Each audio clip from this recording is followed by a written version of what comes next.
तो 11th class का अध्याय 7 प्राणियों में संरचनात्मक संगठन का ये वाला पार्ट अपन कंप्लीट कर चुके थे। आज अपन को यहाँ से स्टार्ट करना। ओके, तो देखो क्या लिखा है, कोशिका की संरचना उसके कार्य के अनुसार बदलती रहती है। इस लाइन का मतलब ये होता है कि जो कोशिका का जो कार्य है उसके अनुसार ही उसकी संरचना होती है। अलग अलग कार्य, अलग अलग प्रकार की कोशिकाएँ होगी। ठीक है, जैसा उसका कार्य होगा उसी प्रकार से उसकी कोशिका बनी होगी, उसकी संरचना उसी प्रकार से होगी। इस प्रकार उत्तक भिन्न भिन्न होते हैं और उन्हें मोटे तौर पर निम्नलिखित से 4 प्रकार में वर्गीकृत किया जाता है। 4 प्रकार कौन से वो मैं बताती हूँ, लेकिन इन्होंने बोला है इस प्रकार उत्तक भिन्न भिन्न होते हैं। उत्तक भिन्न भिन्न कैसे होंगे मैं बताऊँ।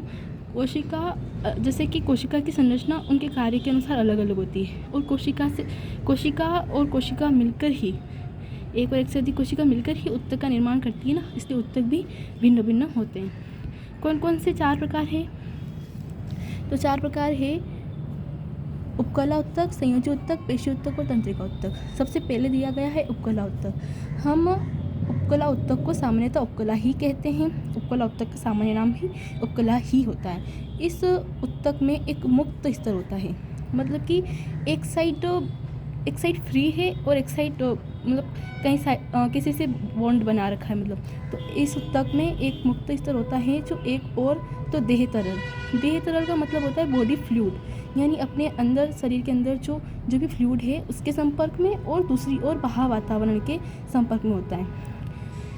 ये लाइन को फिर से पढ़ते हैं। इस उत्तक में एक मुक्त स्तर होता है जो एक और, तो बॉडी फ्लूइड और दूसरी ओर बाहर वातावरण के संपर्क में रहता है ना, और इस प्रकार देह आवरण अथवा अस्तर का निर्माण करता है।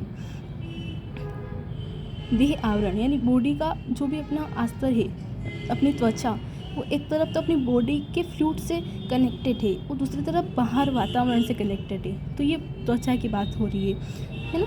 उसके बाद ये लिखा है कोशिकाएं इंटरसेल्यूलर मैट्रिक्स। ये यहाँ पर थोड़ी प्रिंटिंग मिस्टेक है, ये अंतराकोशिकीय आधात्री नहीं, अंतरकोशिकीय आधात्री होगा, इंटरसेल्यूलर मैट्रिक्स है ना। तो क्या बोला गया है, कोशिकाएं अंतरकोशिकीय आधात्री द्वारा दृढ़तापूर्वक जुड़ी रहती हैं।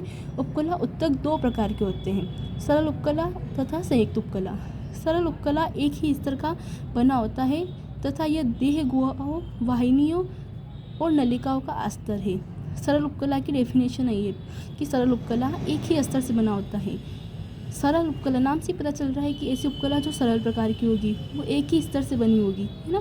तो सरल उपकला एक ही स्तर का बना होता है तथा देह गुहा, बॉडी की जो भी सिलोम है, बॉडी की जो भी गुहाएं है, वहाँ पर वाहिनियों में और नलिकाओं में अस्तर के रूप में होता है। संयुक्त उपकला कोशिकाओं की 2 या 2 से अधिक स्तरों की बनी होती है।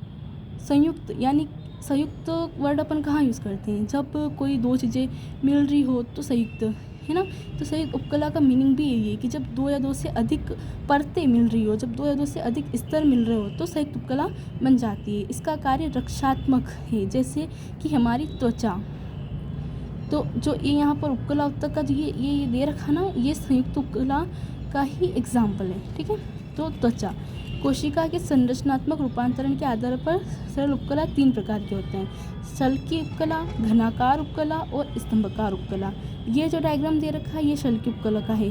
देखो कितनी एक परत दे रखी है और कितनी पतली सी परत है। ये घनाकार उपकला है। घनाकार उपकला में जो कोशिकाओं का आकार होगा वो घन के आकार का होगा।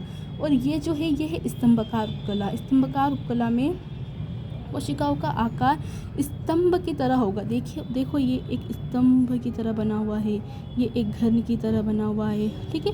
और एक ये है पक्षमापधारी स्तंभाकार कोशिकाएं है, तो स्तंभाकार कोशिका, लेकिन इनके ऊपर रक्तस्राव प्रेजेंट है। ओके, ये अपन अगले पार्ट में करेंगे।